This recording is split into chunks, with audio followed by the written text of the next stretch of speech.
Welcome everyone to the July 20th, 2022 state meeting for the People's Party of North Carolina. Welcome all.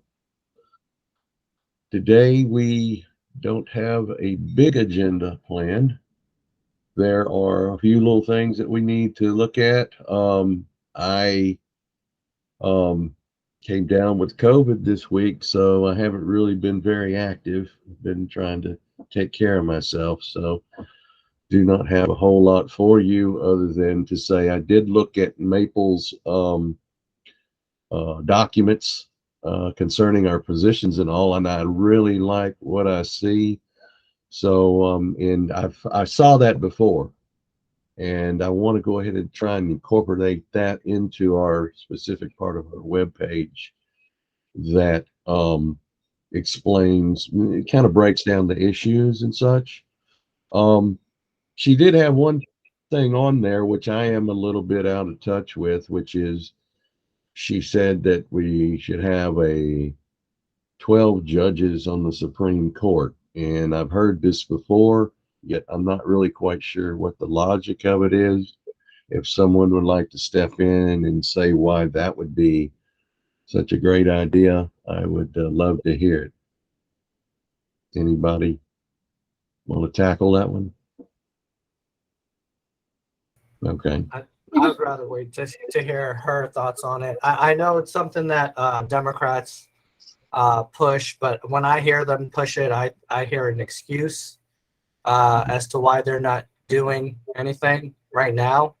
And they're saying, oh, well, the reason we're not doing anything right now is because we need to expand the Supreme Court. Well, that's not a good enough reason. I mean, they just codified same-sex marriage. If they want to do something, they can do it. There's nothing stopping them.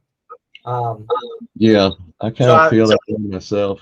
But I mean, maybe there's something I'm not thinking about, so I don't know. I'd rather wait and see. We'll get Maple to kind of explain that idea there, and maybe we'll have a better understanding then. But anyway, Aaron, I wanted to hand it over to you because you've got some really good juicy information that we all would love to hear about. So take it away. Absolutely. So some updates on my end. First, I'll talk about this lawsuit. So to keep people up to date, I've heard really favorable things thus far. From what I'm hearing from the lawyers, it sounds like the judge is really receptive to the information that he's received. The fact that they put an order in last week Friday as quickly as they did tells us that they're taking the speed in which this needs to happen seriously. So this week pretty much I've been working to get my part of the deal figured out, like my part in submitting basically the declaration, which is like similar to an affidavit of facts. So I did first draft over the weekend and I just submitted the last draft today.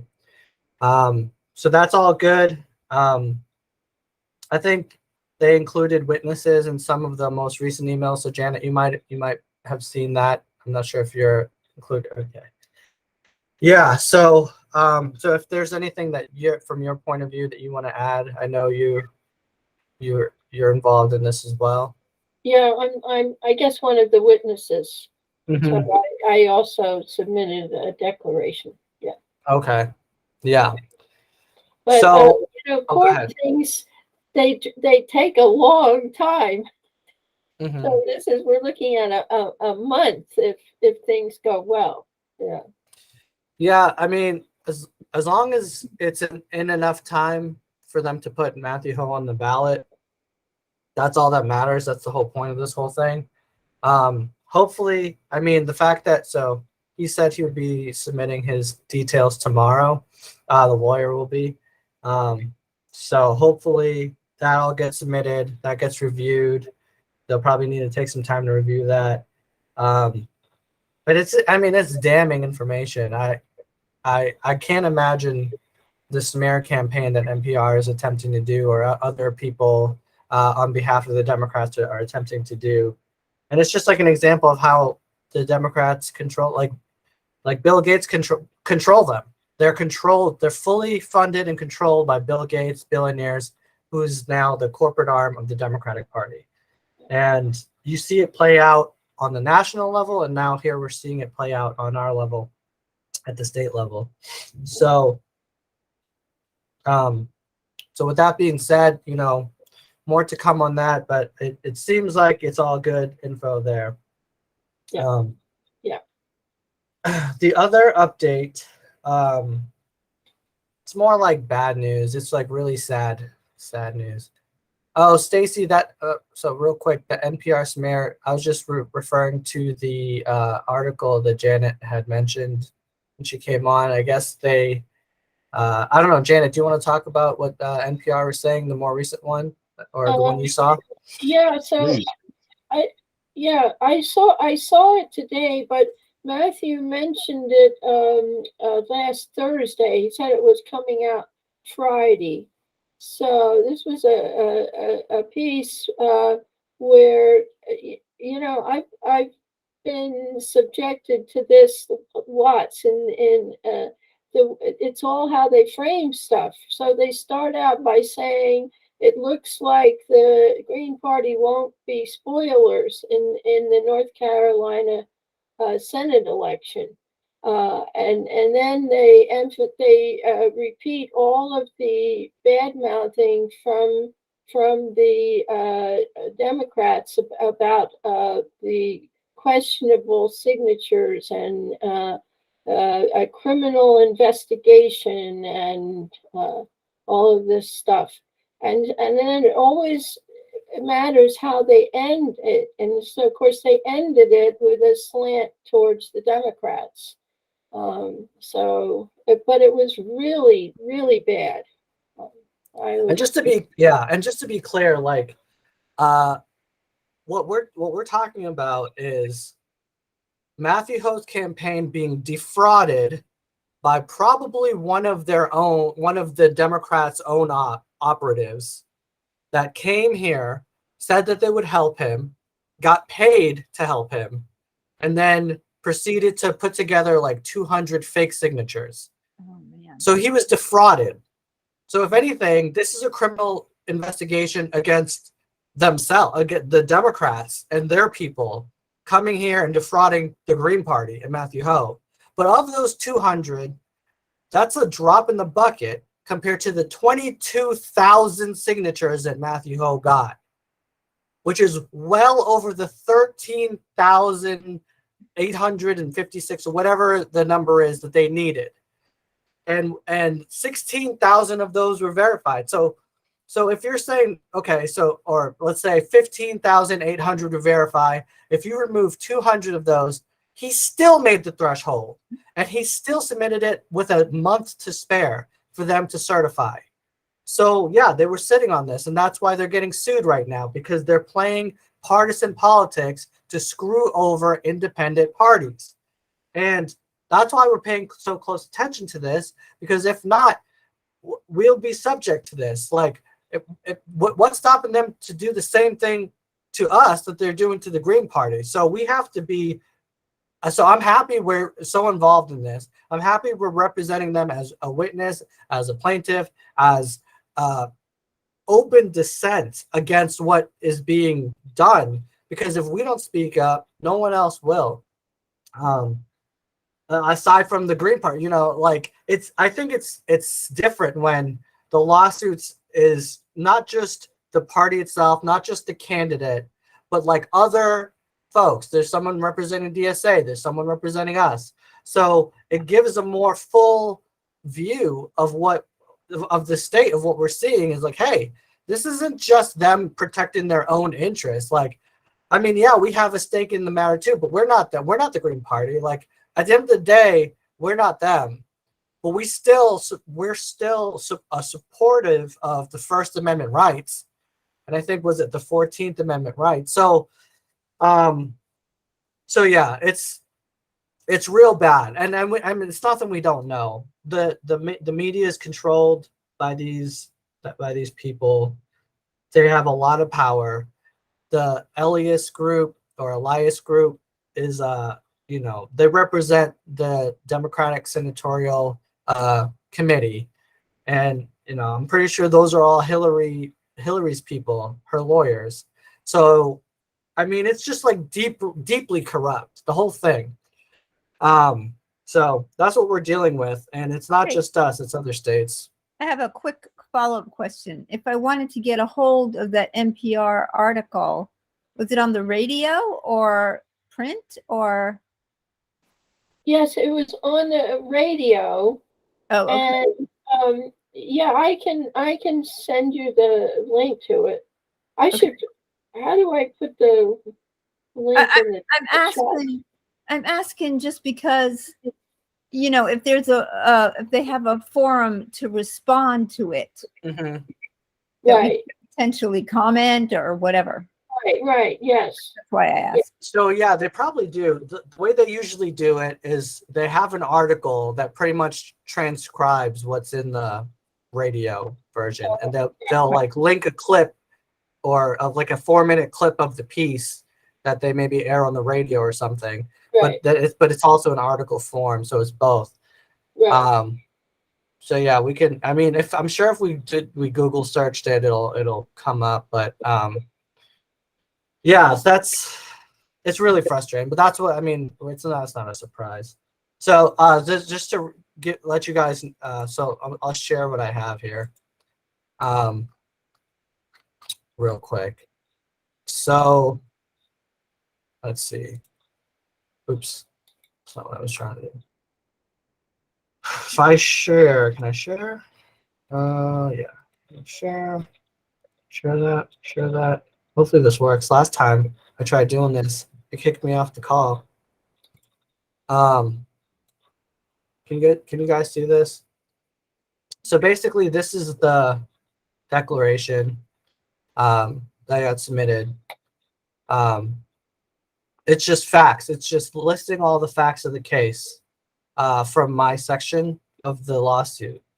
I'm in Guilford County. This is the petition. I donated to his campaign. I signed the petition. The presence of independent candidates in North Carolina's elections benefit me as a voter because they raise issues and present views that Republican and Democratic candidates may oppose or simply disregard. Consequently, when candidates outside the Republican and Democratic parties are excluded from North Carolina elections, it deprives me of representation as a voter and North Carolina citizen.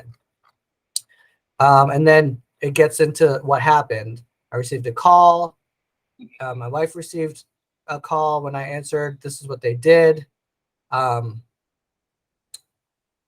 I first received it, I was asked to identify myself and confirm if I had really signed it. I responded in the affirmative to signing to get Matthew Hill on the ballot, and I initially was under the impression the call was from the North Carolina State Board of Elections based on how the questioning was framed, and then listened to the caller read from what sounded like a script, attempting to persuade me to remove my signature. I was told it would hurt the Democrats during election time if I didn't. The caller then repeated the request for me to remove my signature, and I declined again. Before ending the caller identified herself as someone calling from the DSCC, and it was not affiliated with any candidate. I heard my wife's phone ring repeatedly a few days after my call from similar-looking numbers.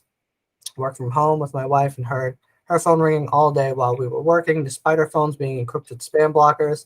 So my wife didn't answer the call. She was then sent a text message asking her to remove her name from the NCGP petitions. My wife refused to remove the signature, so that's pretty much it. So everyone that's involved in this is doing their section of attesting to the facts of the case. So yeah. Does anyone have questions about that part before I move on to the next thing? The next thing is like really frustrating to even talk about. I'm not going to spend a lot of time on it, but basically it's something we need to think about because it's It's not good. So Nick Brana and the Movement for People's Party is really doing their best to drag the name People's Party through the mud by their actions. It's like really, really bad. So if anyone remembers the way Tara Reid was treated when Joe Biden's rape apologist went after her for accusing Joe Biden of sexual assault, and the way they treated Tara Reid, that's essentially what MPP and Nick Brana are doing right now. It's like really disgusting. First of all, they outed the person. She never came out herself. She was the one who was trying to deal with this internally. They didn't allow that to happen. If you guys remember, Nick Brana and he was under investigation at the time when we were still affiliated with them. And then news broke that they fired all the people who were on the board of directors, including the person who was, charging this sexual assault charge. They fired them before the investigation was completed. And then Nick Brana proceeded to go on all these high traffic like platforms and essentially out her and try to like protect himself. And like that on its own is bad, but like over this past week, they basically outed a whole bunch. They basically released a whole bunch of pictures. They were just trying to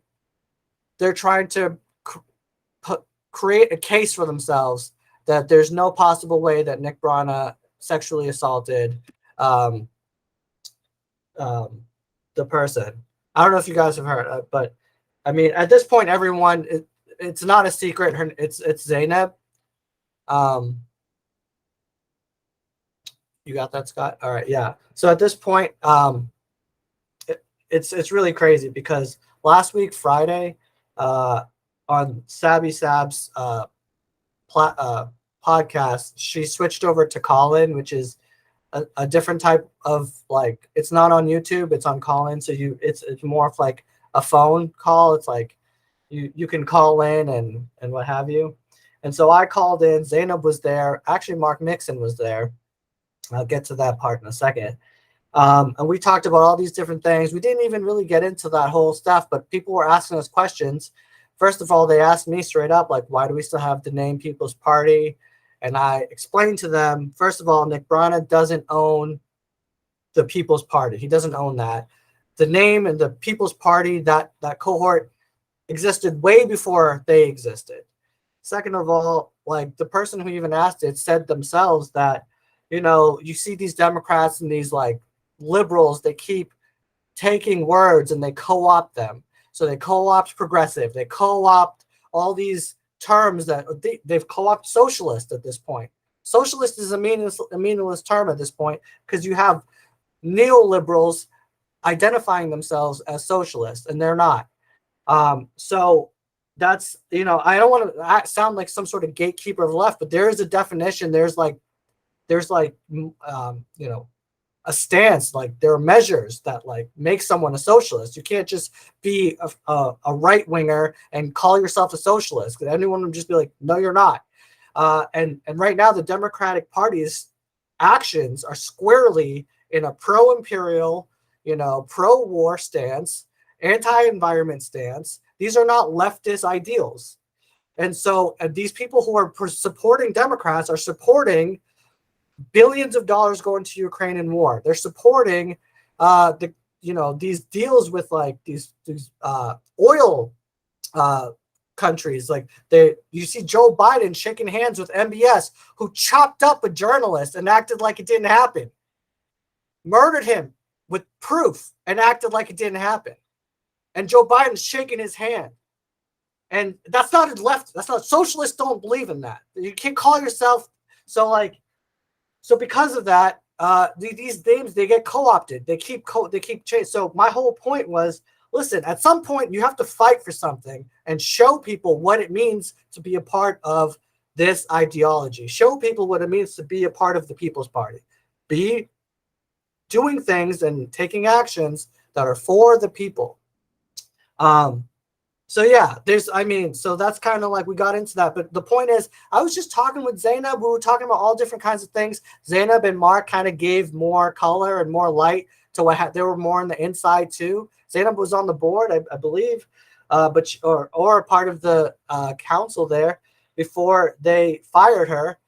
So she was explaining what happened, and there was proof that Nick was about to face some level of repercussions and punishment for what he had done, which is indicative that he was guilty of something, right? So there's proof of that out there. Status Quo did a whole thing on that. And listen, I don't agree with a lot of the things that Jordan says. And sometimes he can be very much a liberal, but at least he does good journalism. And at least you have to give him props. Like, he does great journalism, and he gets the facts when it comes to these types of things. And so it's like really sad to see. So this was all on Friday. We were all talking. This week, scorched earth. Like, literally the People's Party, like, they've gotten the ire of way more people who were indifferent about it are now just like fed up with what they're doing. They outed pictures and said, here's a picture of Zainab and Nick together after the supposed, like, incident went down. And people were like, that doesn't prove anything. How many times have victims had to stick around after this situation? Or how many times does that type of shit happen? It doesn't prove anything. What you're doing is immoral. It's morally bankrupt. They would be in better standing if they just shut up and stop talking. But instead, this is what they're doing. So it's really disgusting. And then everyone who's gone after them, they're blocked. So they're not even listening to dissent. They're not listening to anything. It's really gross. So it's really, it's something, unfortunately, we have to just keep an eye on, because they're still walking around touting like they do anything or work with any People's Party or whatever, when all they've done is try and attempted to co-opt a name and then destroy, basically stigmatized it. Like, now there's this stigma that we have to just be aware of, because people who aren't really in all this, they don't realize they've done nothing to help us. And I told people on Sabby's platform, there were like 200 people there. They've done nothing to help that. And I was honest. I was like, the only thing Nick Brana has done to help us is when we reached out and asked him for an event we were planning when Jimmy Dore was coming to town for recruitment type things. We asked him if it would be cool if we tabled, and he did that. And so I give him props for helping us in that regard. Aside from that one thing, there's nothing that they've done to help us. We did everything on our own. So it's just really frustrating. And I feel really bad for Zainab that she's going through this, because this is really triggering what she's going through. It's really, really bad. And it's like they don't care. It almost seems like a lawyer is on this Twitter account. It feels like they've got their lawyer handling these tweets for their main account. Aaron. Hold on. Janet had her hand up, and then you can go, Maple, real quick. Well, I was just going to say, I think that this whole drama is really, like you said, destroying the movement for People's Party. And I'm looking at our situation in North Carolina and thinking, how are we going to gain some traction? And maybe the populist action it is the place to put some emphasis right now, and let the People's Party name and all the drama around it just die down. But I was looking at, for example, the Carolina Federation, and they're basically doing the same kind of work that we would be doing. So maybe we should be like building up our contacts and looking at what we can do with populist action. And we have a party that everybody can what move to when we want to get into electoral politics. So we've set that up. And so rather than trying to push that right now, I think if we could be working with other people and developing relationships, and also building up our knowledge, it seems to me that might be a productive way to go. I agree. I think it's something that's the only reason I'm bringing this up, is because I do think we need to be strategic in how we approach this moving forward. So that's a good call, Janet. What's up, Maple? Oh, sorry, I missed your point, and I was a little late. I was on another meeting with DSA. But you said that another time, like, oh, the only way they helped us was tabling at Jimmy Dore. Excuse me, it was like, oh, at fucking midnight you can put tables up. No, thanks a lot. It sucked. I mean, I did it ahead of time anyway, belligerently, sneakily, without their permission. They said we couldn't do it ahead of time, which is when all the fucking people are there available to talk to in their line. So excuse me, but I disagree. That's that a great point. That wasn't really That's anything. a great point. They didn't even really help us. In No, fact, it was dumb. all he did was like pass the note around, and they were like, okay, whatever. And then we just went ahead and did it. And then when we went, you're right. When we got there, they were like, oh, you have to do it after the show. It's like, what? No. And then if it wasn't for you, being like, nah, I'm gonna do this, it wouldn't have been as good as it ended up being. So you're right. That the one thing that I was even giving him credit for wasn't even much of anything. That's right. You're so right. But yeah, I'm grateful for Mark and everybody, and he slogs through that. You guys know what I mean. He slogs through that detailed stuff. Oh my God! But yeah, he said like we're doing everything right. Where the other and the Green Party has problems of and then the matching of signatures. Anyway, it sounds like we're slogging ahead no matter what, and we're going to do things a little better than other parties have. You know what I mean? Those mistakes, whatever they are, I don't know, but. Yeah, It sounds like we know what we're doing. We're not going to fall in the hole with the matching of the signatures. We're doing everything slowly and sloggily. Well, there's Mark. Yeah. So anyway, I just wanted to add that to what Janet was saying. Over. Thank you. Yeah, I think we're going to try to learn from people's mistakes and do our best. I mean, that's all we can really do. I'm sure there'll be new obstacles for us that we may not see coming, but we'll deal with those head on. But that's yeah. That we're gonna have to learn. We're gonna try to be more inclusive as well. I mean, if anyone is wanting and willing to fight for the issues that we're wanting and willing to fight for, in good faith, and they're not fascists, then we'll be willing to work with them. Stacy? Yeah, 2 points going back a bit. One is, I think it's the reason we're keeping the name of the People's Party is a strategic one. And I hope you told those people, but even if you didn't, for the future, to keep it in mind that we're preventing MPP from starting their own People's Party in North Carolina. And that's really important. So that's a really important reason for us to keep that name. And I think that should be stated when we're talking to the public. And then the other thing, just this interesting note at the last, when on the Zoom thing that Matt had, the last one with Jill Stein and Ajamu, etc.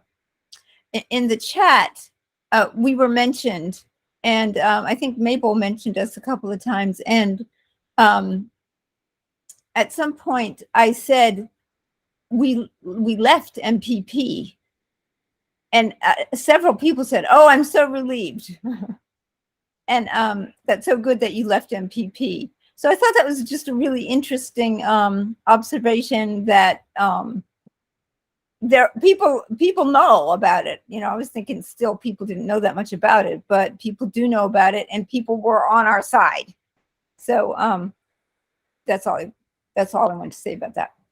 Yeah, you're 100% right. I was in that chat too. I was listening in on that session, which was a really great session. And Matthew Hope raised a good chunk of change in that session too at the end of it. But yeah, people, I've had that same reaction in the chat section of like different YouTube shows and people's shows as well.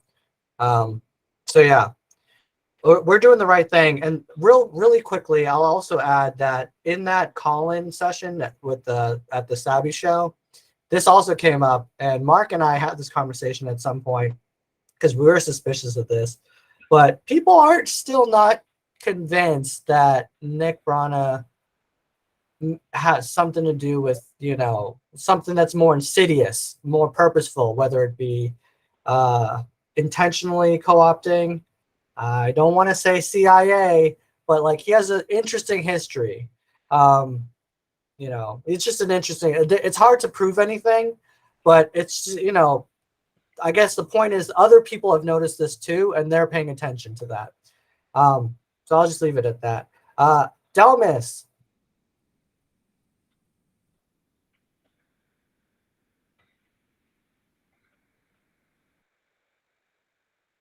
You're on mute. You're on mute, Delmas.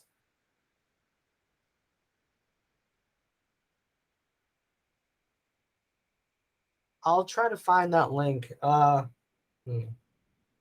have it on my phone. Let's see if I can get it. It was like a, yeah. It was a good. Can you hear me now? Yeah, we can hear you now.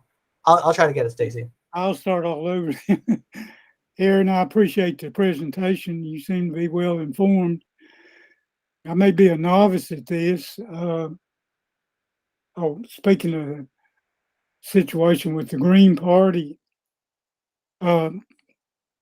clearly they have enough signatures and it should be an open and shut case in court, I would think.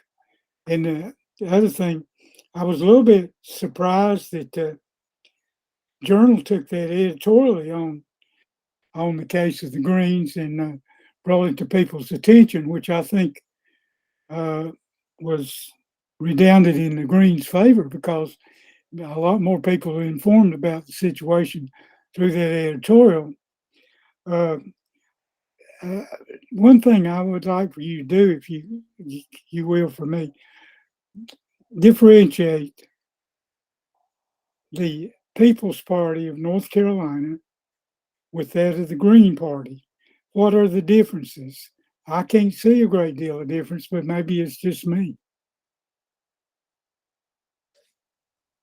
This is a great question that we've had much discussion on. If Mark, if you're able to do like a quick recap of some of the main differentiators, that would be helpful. And you're on mute, Mark. I could do it too. Oh, and then Yeah, we No, I can unmute myself. I got that. okay. Hi, y'all. I just got in from work at the Concord office of Down Home, North Carolina, and I'll tell you a little about that. But to answer the question you raised, first of all, we don't have a history of loss. We don't have ties to an international organization, which the Greens do. They are tied to the global Greens, and it is unclear what exactly how that affects what the American Party does. Nobody really knows. Nobody really understands. And I think I'm all for internationalism. I'm all for cultural, inclusion and all of that, and even that international cooperation. But a party to be democratic has to be accountable to its constituents and not to somebody overseas, where the you know, the ties and the obligations are not clear to anybody.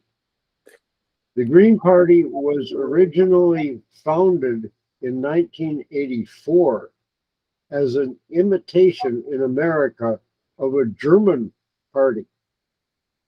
So it was essentially an effort to transplant a party from a country with a completely different form of government. And for the first 12 years of its existence, it didn't even try to be an electoral vehicle. So there was a great deal of confusion. There's a great deal of confusion about its bylaws. Scott has a comment in the chat about the problems of the Greens being problems of execution. Well, yeah, but also conceptual problems as well, because they don't understand what a party is and isn't in the United States of America. It's different than what a party is in a parliamentary system. In the parliamentary system, in most cases, the party chooses its nominees for office. In the Dutch system, for example, the party submits a list of candidates that they choose at a convention, and the party chooses who is its member and who gets to vote on what their list is. Then, according to what percentage they get of the vote, starting at the top of the list, their candidates get office. Doesn't work that way in this country at all. In many countries with parliamentary democracies, the party really can hold the candidate or the office holder to a platform. Doesn't work that way here. We nominate once a party is established by primary, and anybody can register and run as that party's candidate if they win the primary or are unopposed. That's the way it works. That makes a party a completely different kind of animal in this country. And the Greens have never really come to grips with being a party in the American system of government. Now, when they first decided to run political candidates in 1996, that in itself precipitated a split in the party. The ones that didn't want to run candidates and wanted to be more of a pressure group formed the GPUSA, and those who did want to run candidates formed the ASGP, Association of State Green Parties, which then was reorganized and renamed as Green Party of the United States, GPUS, which is the current organization. So it has a history of confusion. In 2004, there was a split about how to write the rules for nominating the president, for nominating the presidential candidate. They couldn't decide on that. They do this by the convention planning committee 1 year at a time, and it's different every time. In 2004, Ralph Nader split from them and they ran David Cobb because they couldn't agree on their own procedures for nominating the presidential candidate. So there are a lot of problems. Yeah, Mark, I'm going to jump in real quick because we could probably, I mean, hopefully Delmas has got just the gist. I know, I mean, there's historically, there's a lot of detail and there's a lot of problems there, but I know like, even from a modern standpoint, there are stances that they've taken that really rubbed people on the left the wrong way. And their approach to membership has been another issue that I think it was Stacy that was saying before, like they, like if you weren't a vegan, for example, they would turn people away. Stacy, I know you wanted to jump in. I wanted to give some time for you to jump in. Yeah, I'll just quickly say the most important difference is that I just kind of posted some of it in the chat, that the Greens are really insular, and especially in North Carolina, don't have any real desire to get the ball rolling. And they've been here for, I don't know, since '84, according to Mark, and nothing's really happening. And in my experience, they're insular, they're exclusionary. If you don't fit the right mold, if you're not an intellectual, they don't want you. And we really don't need that. You're not going to get anywhere by, with just the intellectual class. It's a very small class. You need everybody. And I'm hoping that we will achieve that here with a collaborative effort rather than that exclusionary spirit. Yeah, and I just want to add real quick, that's well said, both of you. And I just, we've so far have done our best to put an emphasis on standing in solidarity and like working in collaboration with other groups. And I think this most recent situation with the Greens and with Matthew Ho is a good example of that, because we're not going to sit here and be like, oh, well, that's not us, that's not our problem, because that's not how you should approach this. That's not a people stance. Like this, if this can help people, then we should be helping the Greens. They're closer than we are. They have the candidate already. They have a great candidate, that an anti-war candidate. So, it's how we're hoping our actions will show people where we stand and how we're different. And with the setting up of the populist group, I think that's going to help us as well. What's up, Scott? Well, this is, I went ahead and reached out to Mike Crudeau and to Gary Neji, I think is his name, Tony and Digi. Yeah, I sent him an email saying we would love to work with them and that we're all in this fight together, and come join our meeting, and we'd like to get to know you and help you and all of that. No response, so just give you an update on that. We reached out to them and they didn't respond. Can I respond to that right quick? Sure.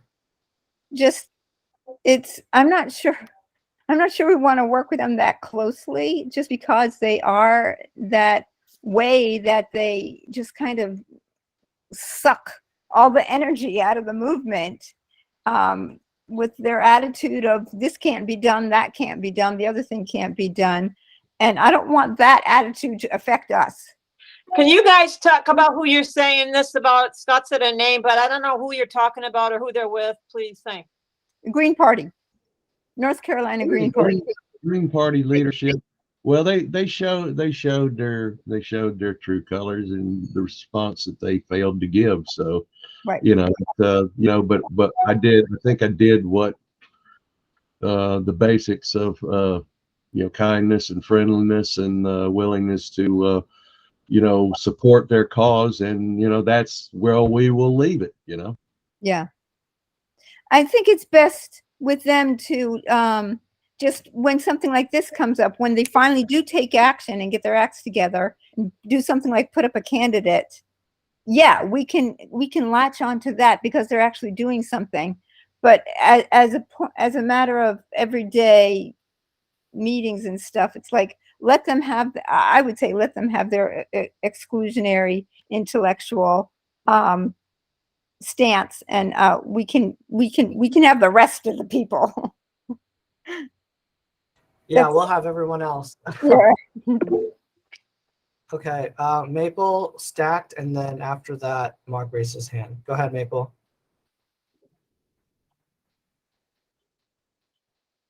Maple? My computer, I don't know if everybody else is, but everyone's all choppy. Maybe it's because I have a lot of windows open on my computer. So it's really bad. Anyway, well, that's the whole point of us jumping in and being all gung ho to help Green, who happens to be the Green Party, right now, you know, and we really like his stances, but that's the whole point. He's struggling, they're struggling with just the basic fact of getting that third party, you know, other party, we're not supposed to, you know, in North Carolina, they're screwing them over, just like we were saying when I came in, right? I mean, it's as obvious. It's not that we love him or that, you know, even if it was like libertarians, we might have even made a statement, you know what I mean? It's not fair. They should have, any party should be able to not be screwed over like that. And then the whole Dem thing was like the worst part of it. But anyway, I'm just saying, like, it's not that we love the Green Party, it's that we want candidates to be able to run, you know, and we're against the duopoly, you know, and snide things going on to keep the duopoly, right? But I happen to, you know, I think we all kind of like, man, I like him a lot, and I may write him in and stuff. I don't know, but anyway, that's like beside the point of just that the party should be able to get on the ballot. Over. Thanks. Mark? What I would say is this entire exclusionary character of the Green Party stems from what I was talking about. They're trying to be an American transplant from a system where a party does have that kind of power, because the voter votes for the party, not for the candidate, and the party has that kind of power, and its platform is all important, and candidates are ranked on its list in proportion to how they are perceived as supporting the platform. When a party has that kind of power over the candidate, then it's appropriate for the party to exercise that kind of ideological rigor. But that simply doesn't work under the American system. And it was progressives that fought for nomination by primary and for reduction in the power of parties over candidates, because they perceived the parties as corrupting influences over good candidates. But the point is, if you're going to play in this system, you have to understand the rules by which it operates. And a lot of the Green Party's problems stem from their origin as an effort to transplant a German party to the United States. Well said. So as you can see, Delmas, this is something that we've talked a lot about. Anytime it comes up, this kind of takes over the conversation. So I didn't know if you had more, Delmas, but that hopefully that gives you a good taste of what Well, the differences are. my familiarity with the Greens was with Ralph Nader and where he stood. And I think a lot of the Kucinich people in 2004 were for Nader. I know Scott and myself were Kucinich. We went to some meetings for Kucinich and Susan Reed up in Boone. And I've been working for social justice my whole adult life. And I don't know that much about the Greens. I did go to a meeting when Elena Everett was chair and Scott was there, and I think Mark may have been there when David Cobb came, and I had a chance to talk with him. He seemed like a real nice fellow, and I didn't disagree with anything he said. He seemed like Scott probably remembers that. It was at the public library in Winston. And the state, We had a spring gathering there that year. what? We had the spring gathering there that year. And, that was my familiarity with the Greens. I am an AOC type person. I really do admire her. I think a lot that a party's going to have to be attached to some issues that raises their viability that people can see, and more people will notice the party. A lot of it's going to be messaging. I don't know. I don't have the answers because I'm not, Aaron, I'm not as steeped in all this as you are. So I'm just asking questions, trying to clarify my thinking. Yeah, no worries. And I know it's almost 8. I just want the last, this was the end of that update when it came to what I was going to say from that came out of that call. I told you real quick I would come back to it. I said Mark Mixon was on that call. Well, I found out Friday night from Mark Mixon, sort of breaking news, that an update from the Washington's People's Party is no more, essentially.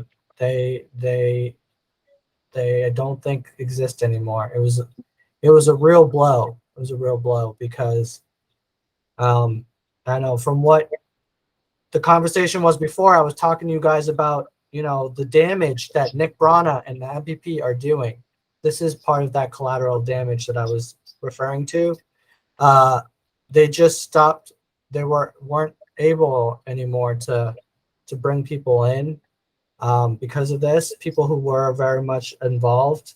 And so it sounds like I don't know the details, but it wasn't good news. But it's in his own words on that link. I put that link in Gilded.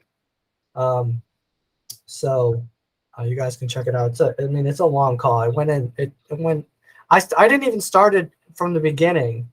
But it still ended at like 1 o'clock in the morning. It was late. I was like, you guys are crazy.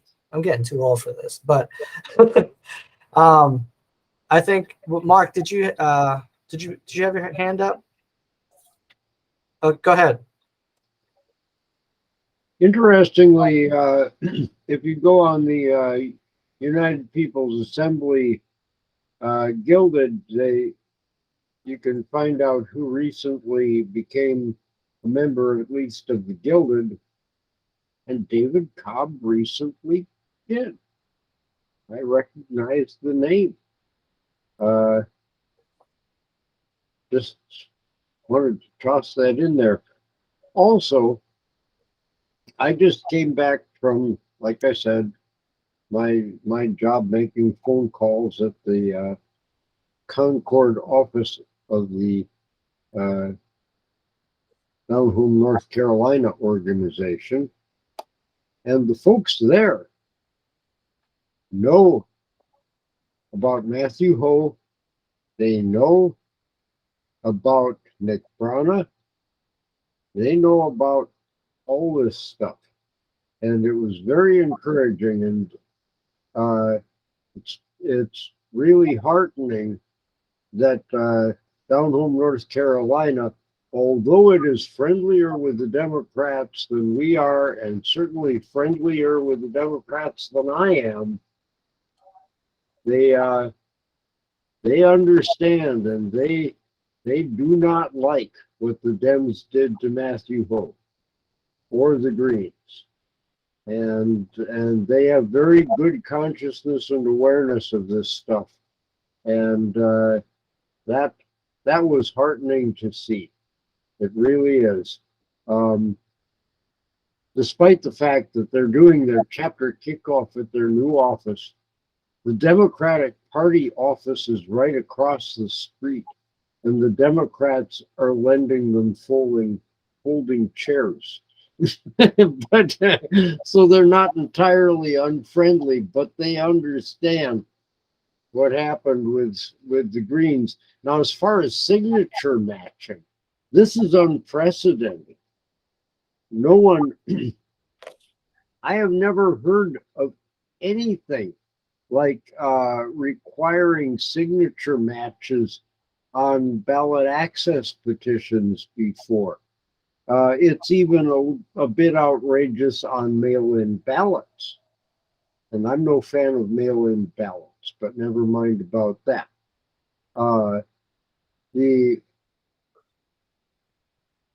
This is unprecedented. They got 2,000 more signatures than they needed. The State Board of Elections has never done anything like this before. So a lot of people are outraged. A lot of people are seeing it. And trust me, it's doing the Democratic Party a lot more harm than good.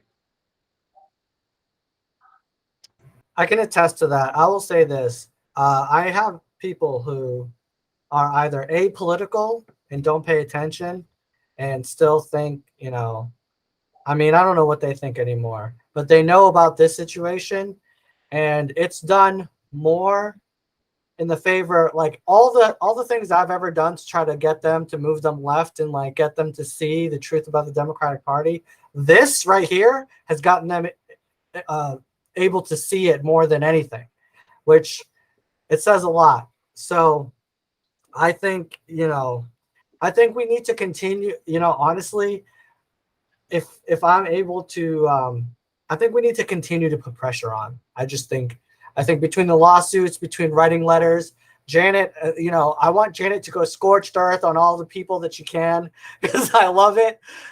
Maple, I want Maple to go, you know, I want all of us, because the more people that know the truth will be able to just see for themselves, like, okay, if they can't win, why do you spend so much money? Why do you try so hard to stop third-party candidates? If Bernie could never win, why did they try so hard to destroy him? You know, like, it's just like, obviously there's a chance for these people to win. We see Beasley's raised already $10 million, probably more at this point. It's insanity what they're doing. So that's yeah. So I'm gonna pivot real quick because this was before Maple got here. We were talking about a couple things when we had a question for Maple. And now that she's here, I would like to ask that again. Maple, basically, we were talking about the platform, and we had some questions. So one of those questions was, can you explain to us the thought behind, and this is just a general question, a genuine question. Like, can you explain the thought behind expanding the Supreme Court? I don't know much about it personally. All I know is that it's something that the Democrats definitely push. And from my point of view, I what I said before is I think they use it as an excuse to not do anything. It's just like another thing. But as far as the benefits of it, I don't know if you. Yeah, the idea's been out there for a while, and I guess over history, you know, it's come and gone. They've had even more than 12, 15 fucking judges or whatever over a couple hundred years. It's gone up and down. And of course, either side will accuse the other side, oh, you're not getting your way. You know, you don't have a blah, blah, blah party president right now, so you want to expand the court to get your way. I mean, but I think, you know, I like the idea, but there's different groups. There's a Facebook group, you know, titled that. So I've been aware of it for quite a while, a couple of years now, before Biden, you know, when Trump was in there, but it's quite a popular concept. Personally, I feel because they're in there for life, which totally sucks, and now it's so corrupt because they use that horrible, you know, right-wing evangelical list that they got those last 3 or 4 judges, and then, you know, they got so screwed with Obama. It's just like all the other corrupt stuff. It's so bad. It's not fair anymore the way they pick judges. I mean, in the 70s, the court was not bad, and a lot of things got through, like civil rights, you know, whatever. A lot of things got done, and they're just so blocking that it's the more the better, kind of is what they feel. But yeah, you can Google it and stuff, and there's a lot out there about it. The other thing from my perspective is like exactly what you said is like, you know, they had all these like what I view as basically like Christian fascist type ideologies that they have from GOP appointed people. But then on the Democrat side, they'll appoint like it's just like full blown identity politics. Like Yeah. they're like they'll appoint this person. It's like okay, she's Right, a black right. woman. Okay, They're what's not her doing shit. Yeah. what's so her ideals? Okay, well she's pro cop. We just lived through 2020. If you lived through 2020 and you saw what happened to George Floyd and you have a moral conscience, you would say you need to defund the police. You need to, you know, stand on the side with the people and against this fascist authoritarian type of establishment that was literally built on slavery, literally slavery patrol. Yeah, I mean, Then it- neither party is doing legislation. They all are Right. spineless motherfuckers. And oops, this is recorded. Sorry, I keep forgetting about that. I shouldn't swear. all right. Yeah, and so then the judges will do basically legislation in court because the lower, you know, the branch isn't doing it. So it's a big mess. And so And it's a problem because where's the one? You can't get a win. Like for people who think that they're fighting on the side of good, which is like the Democrats, right, quote unquote, they'll appoint these like authoritarian leaning like fascist capitalists, and they say, well, she's black. It's a black yeah. woman. And so this is a That was win. You should be Beasley. celebrating when That was realistically it's not a win. That was Sherry Beasley for 3 days. I'm black.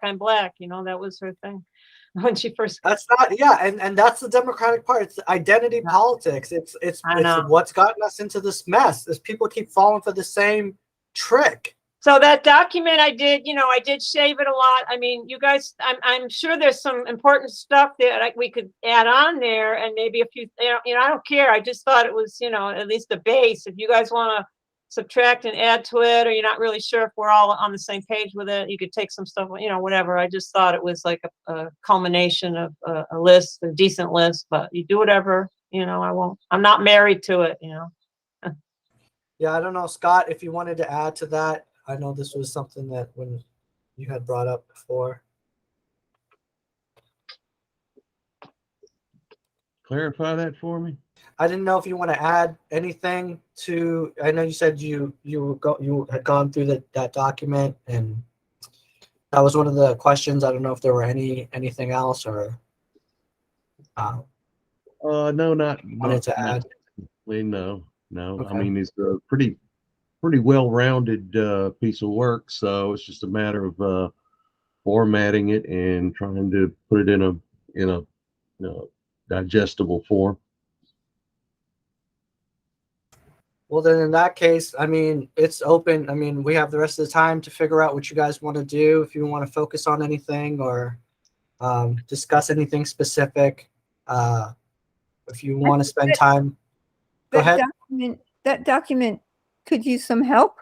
I appreciate Maple making it, and I think it's worthy of more discussion, and editing and things like that, and it could be very useful, but I think it still needs some work.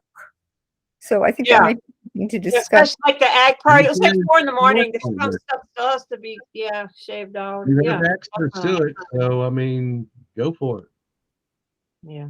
Yeah, we can throw it around. It's a Google Doc, so people can comment, and then I can go back and I've got the editing privileges. I just didn't want it to be too much of a mess, but it's commenting. You can, because we really should all agree pretty much. And I had idea, Aaron, about the working groups, maybe start talking about some things that we need to, you know, get together. Okay. I think we have a little bit of a we could get ourselves confused here in the sense, are we going to start promoting and building populist action and working from within that? Are we going to, you know, keep developing the PPNC? You know, we got 2 trains running here, and you know, we're gonna need to start solidifying some of this, especially the populist action is not really anywhere right now. So, and we don't really know who we are or what we're doing. So Good question. Yeah, and I wondered if we have to have a convention or not, we'd have to do that. If we don't have to have a convention, then okay, but if we have to, we gotta start talking about that. Over.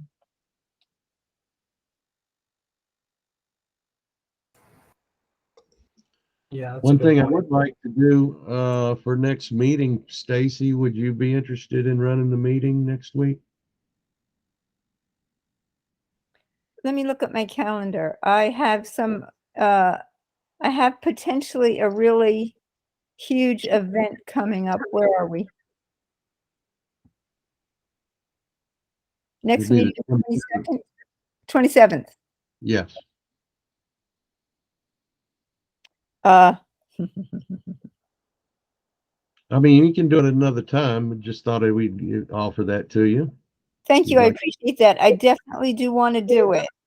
And you know what? I would prefer to do it like August 17th. Could I do that? Yeah, we'll put you down August 17th. Because I like to be really prepared and get things like have an agenda not only set up but kind of vetted, and that kind of thing.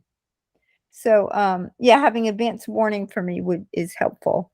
But I just put it on my calendar. So yeah, I would love to do that.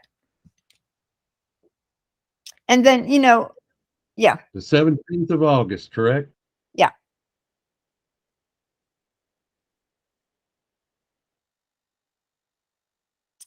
Right. So I just left this note in the chat asking Maple, was that document that you shared with us meant for PPNC or for the populist action? I just wrote in the chat, wherever that goes, wherever the platform position goes. Okay. Yeah, I think that was for PPNC. Okay. I mean- PPNC is this right here. Yes. It's not the populist action. Right.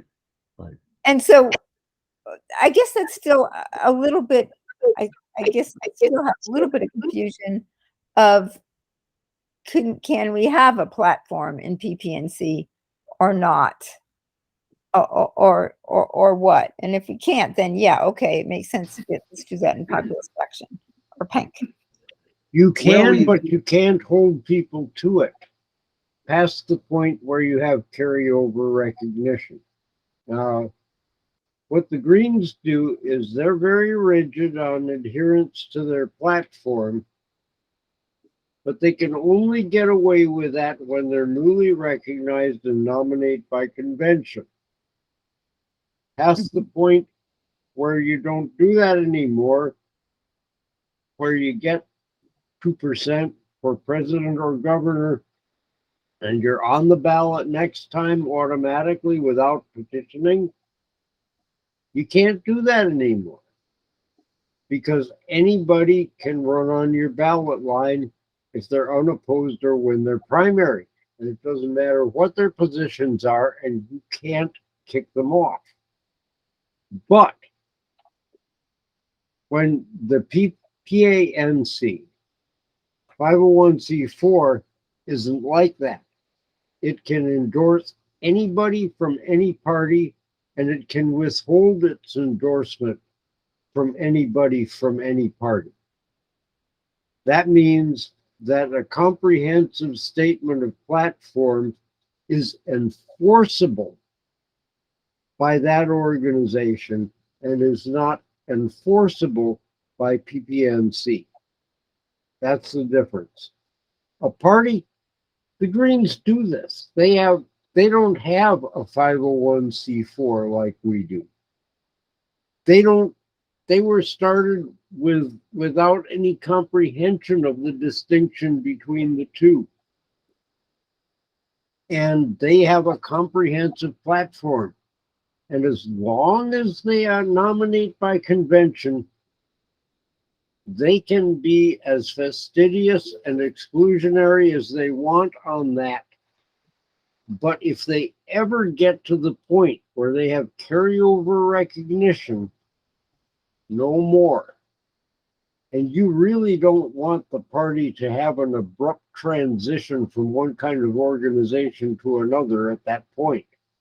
So comprehensive platforms are better for a pressure group than for a party. It's just more honest. Because the pressure group can hold people to it, it can withhold its endorsement. The party, once it nominates by primary and is a real recognized party like the Libertarians are now,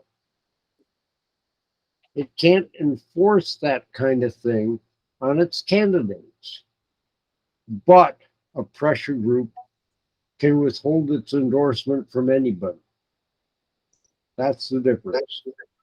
Okay. Janet, had your hand up. Yes, I was just remembering, Mark said he would fill us in on some information about Down Home, North Carolina. And I think that I was thinking that one of the groups that Populist Action might want to relate to. But what do you think, Mark?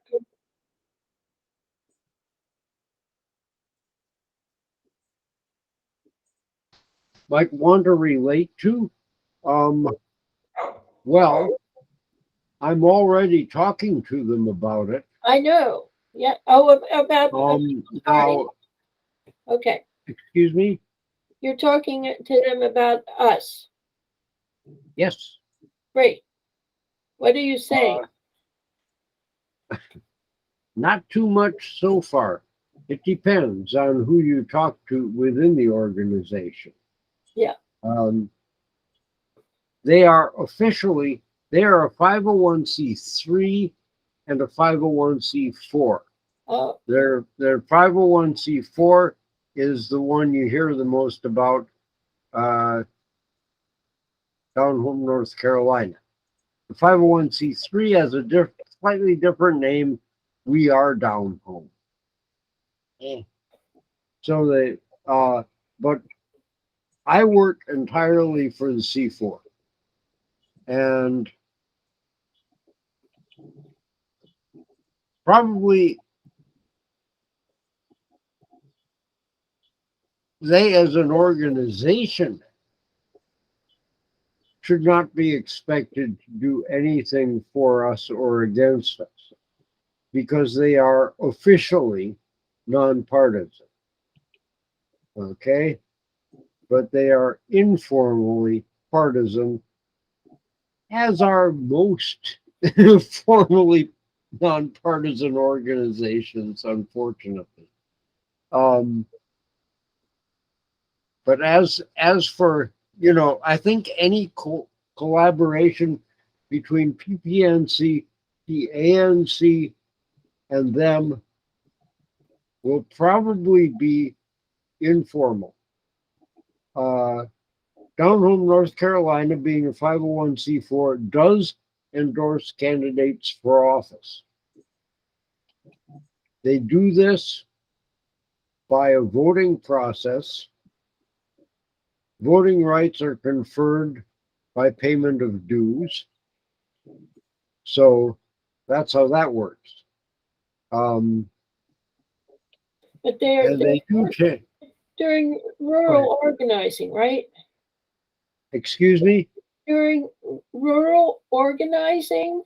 Rural organizing, and the definition of rural is fairly broad, but that's the ostensible focus of the organization, to build working class power in Right. rural areas in North Carolina. Right. Now, what constitutes working class and what constitutes rural has some ambiguities to it. I count myself as rural, but I'm barely outside city limits, in an outer ring suburb of a metropolis. So am I rural? Well, I don't know. I qualify as redneck because the yard is full of junk cars. And I live in a garage, but anyway, working class, of course, that's liberal and socialist lexicon, and it's highly ambiguous too. I prefer to speak in terms of power, therefore, subject class and ruling class, and everything else are strata within the subject class. And there might even be strata within the ruling class, except I don't know any of them, and none of them live anywhere around here.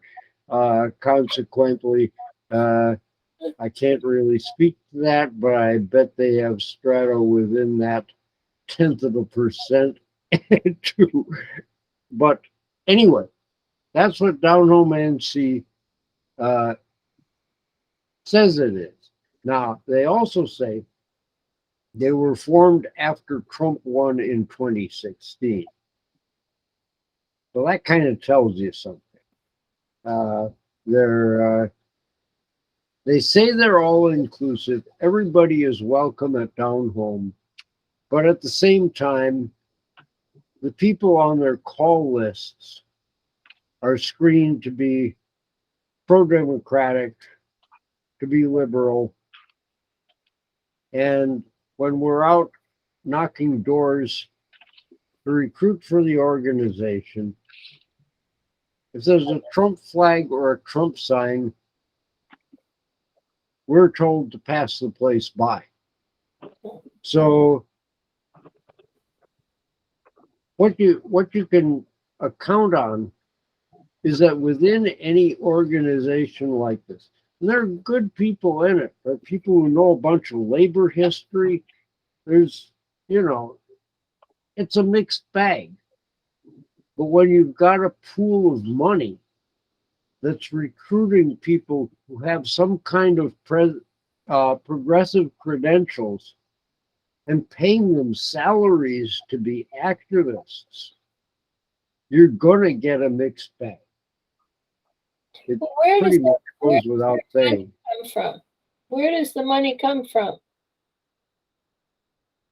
It's very difficult to tell, and they are not required to disclose it. And this is part of what happens when you have a 501c4 or a 501c3 for that matter, but we don't. The 527, all contributions have to be disclosed because they are political. That is, they're intended for electoral politics.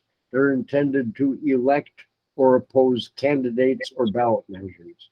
Therefore, everybody is publicly disclosed. When they started to recruit me, that was one of the first things I asked. Where does the money come from? But it's a 501c4, it's a 501c3. Contributions and the identities of contributors are only disclosed to the IRS, and they are not disclosed to anybody else, and consequently, I can't find out. I don't know if it's George Soros. I don't know if it's the Clinton Foundation. I can't tell. But they do. They seem to have quite a bit of money. Yeah, I did notice that. I did. Yes. And that is intrinsically suspicious. I agree. Yes. Well, you might as well milk it while you can. Yeah, that's what I'm thinking. Stacey, And also not just milk it for a paycheck, but also have good discussions with the other people who are kind of like me, who've been recruited. Yes. Right? Yes. Good. Good. Stacy, you had your hand up. Yeah. Let's see. Oh, I wrote in the chat my question so that I wouldn't remember. I mean, wouldn't forget. And so this is back on the idea of whether or not we should come up with a platform and or guiding principles for PPNC, even though it will be, it sounds like, if I get what Mark said, that it will be short-lived. It will only be there for a little while. And would serve the purpose of identifying the kind of candidates we want to attract. So my question was to Mark, does that make sense to then come up with maybe a more brief version of what Maple started? I don't see any reason why we can't define ourselves as a political organization and what we are about. How are people going to want to join if they have no clue what Right. how we stand on Precisely. things? Exactly. That's a statement of general principles. Now, as for holding candidates to it, you're not going to have any candidates in 2022. You got no ballot line. So it is whether to have a platform and hold candidates responsible for saying they support it is not an issue in 2022 or very likely in 2024, because we don't have a ballot line for them to run on. We're not nominating anybody. We're trying to. It's going to take us a long time. We want to get those signatures. We want to get voters. We want to get everything. It's a whole process, and we're starting it now, right? Starting it now, Yeah, but not going to have candidates for the 2022 election, right. So, or quite probably for the 2024, because if we get ballot access for the 2024 election and we don't make 2% for governor or president, we lose it immediately and have to start all over. Okay? But we don't have ballot access now. We have to get those signatures, right? Just like the green stick. Say again, Janet? We're registered as a party, but we don't have ballot access. We need to get those a 0.25% of the vote signatures to get on the ballot, right? What And do in you order to mean? do that, What we do you need a mean? statement of principles, right? Say again? In order to do that, it would help if we had a statement of principles. Of course, Yes. of course. I think we need Now- to do we need sociocracy to make decisions together, and we need to be able to agree on things. Because, we need yeah, to work. we're doing a lot of talking in these meetings, but not Yeah. any work, really. So I would like to see us focus on, one, creating a statement of general principles for PPNC. That will make people, I mean, even, theoretically, we could say, sign our ballot petition just because. But honestly, I think that people are going to want to sign our ballot petitions if we can tell them, oh, we happen to be for the people, and these are the things that we want to promote. So if we have that statement of general principles for PPNC, it will make it easier to then take the next step of actually getting out there in the street and getting ballot access. And I think we need somebody not just to write that, but we need like 3 people to talk about, because I don't like principles. Okay, I don't like the word, but if it was everyone liked it and I was the only one, I wouldn't block it. You know what I'm saying? Like, we need to work on it. It can't always just be one person writing something and then like everybody just goes, okay, I'm glad they did it. I don't have time. Okay, that's fine. Like, maybe Okay, let's talk about it. But we need to do it. We need to talk about that out of the agenda item. We're all talking about it, but we're not doing anything. So Well, that's what I'm saying. Like Stacy's saying, she wants to make the principles thing like it's already a done deal. That's what it's going to be called. You know what I mean? And I don't agree with it. So that's the problem. No, I used that because that's the thing that Mark said we needed. And it might be that that's the wording we have to legally use. And if it is, yes, we have to use it. If not, we can use whatever, but just identify it as something so that we know what it is. We know the difference between it and what we're going to do for PANC. So we can call it a working title. I'm done.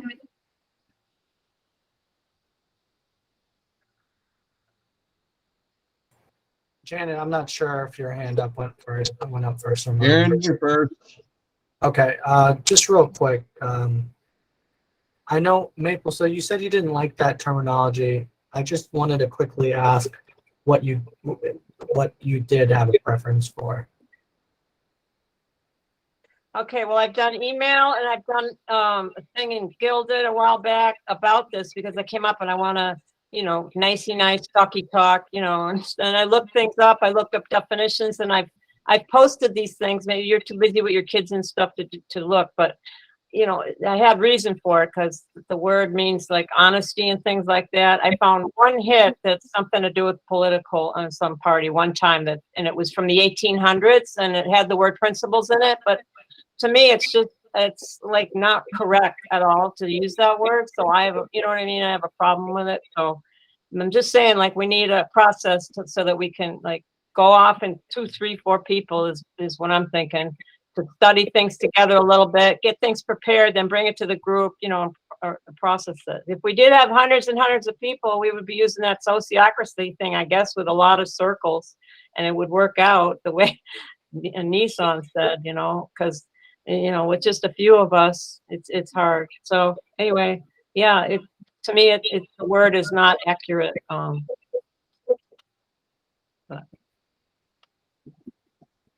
I don't want to be an asshole. I don't want to be an asshole about a word. It's kind of important what you're calling something,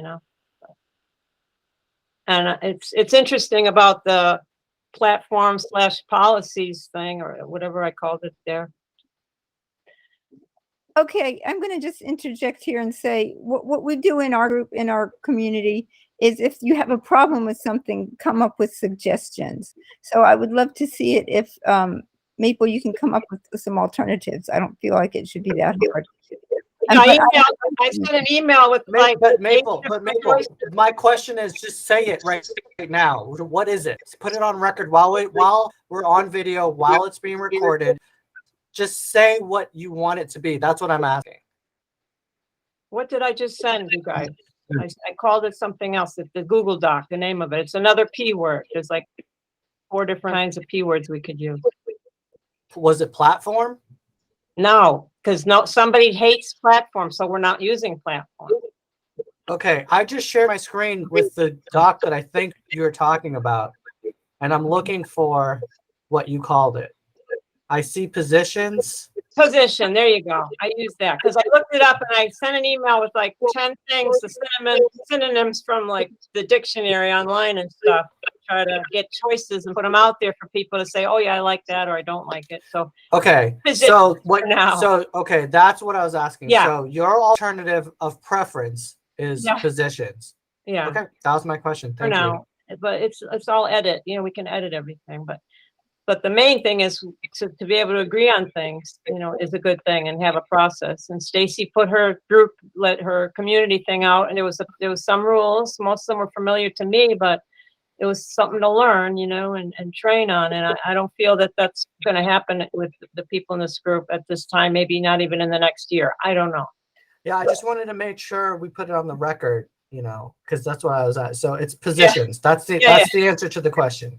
All right. Go ahead, Janet. I just wanted to say I apologize for not paying attention to what you emailed Maple. I've just been focused on the Matthew Ho off the ballot business, and but I really feel I would I'm very comfortable with working on editing things. In other words, rather than talking, just looking at written stuff and suggesting changes or whatever. And I would like to do that with you. Yeah. It's been there to edit for like 2 months now. I had a longer version where people could have edited it. And so it's a work in progress. So you feel free. Okay, all right. Well, why don't we get a group of people who are interested in working on this, say Maple and Janet and maybe Stacy and anybody else wants to be a part of that working group and start working on these guiding principles or whatever the hell you want to call Yeah. it. Well, the thing came up now that Mark and all that, it's like, well, it might just get thrown out, but I think some of us agree it's good to have it in existence. I'm done. I did the main thing and I'm done doing my part, but yeah. I had a Thank- question Yeah, about the convention and outreach. Statement of Janet wanted to intention. do outreach. There's different working groups we can have starting up over. Right. Well, then we should form some committees designed to address our particular needs to get this done and get it up there. And once we do, I think it's going to solidify the messaging for our group. And then, of course, we can also take that and maybe use that as a springboard to develop a position statement, whatever you want to call it, for the populist action as well, because that's going to be just as important. Right. Anybody got any final comments? We're going to go ahead and stop recording here. do we need to have a convention? Well, according to our bylaws, every even numbered year, we're supposed to have a convention, and then that is this year. And we do need to get out of the interim status. So we do need to plan. We need to plan a convention that would.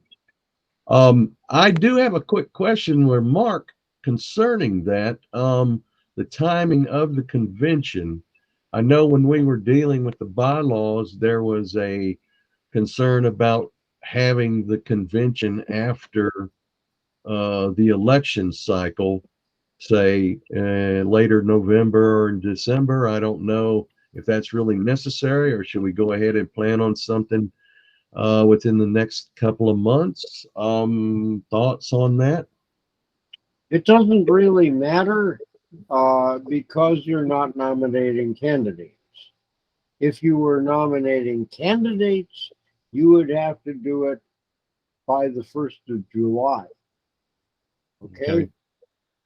But since you are not, and since it's only required by the organization's internal bylaws, you can do it anytime.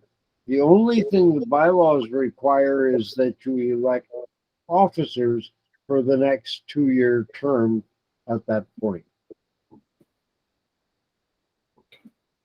Okay, well then, hey Stacy, maybe you should be a convention party planner. What a great idea. I can help. Yeah, I can help I with would that like too. that. Yeah, absolutely. If we need to have a additional meeting or whatever dedicated to that, well, let's do it. We could have a committee. Yeah. All right. We could have a circle. We'll have a circle. Call it whatever you want. So, Convention circle meeting. so we don't have to do this now, especially since I got to get out of here because I got to need to walk before dark. Okay, well, But come up with a date. And if you come up with a date, I would be happy to shoot some ideas. I love doing this kind of thing. Shoot some